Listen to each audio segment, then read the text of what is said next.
বল্টু, এদিকে আয়। বদনা স্যার কি আমায় ডেকেছেন?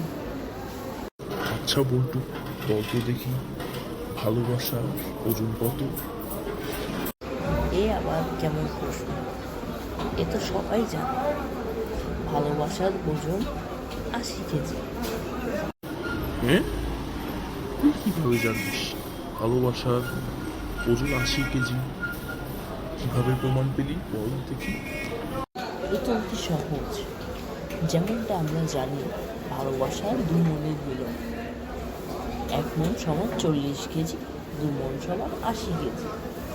তো সুতরাং আমরা বলতে পারি ভালোবাসার সমান 80 কেজি। ঠিক বলেছি কি না স্যার?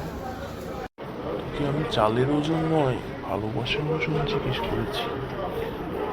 আর ভালোবাসা কোনো ওজন হয় না। যা ক্লাসে ভাগ, এখনই ক্লাসে চলে যা। বাইরে বাইরে কি করিস? পড়াশোনা তো নেই, সাধারণ জ্ঞানটুকু। যা ক্লাসে।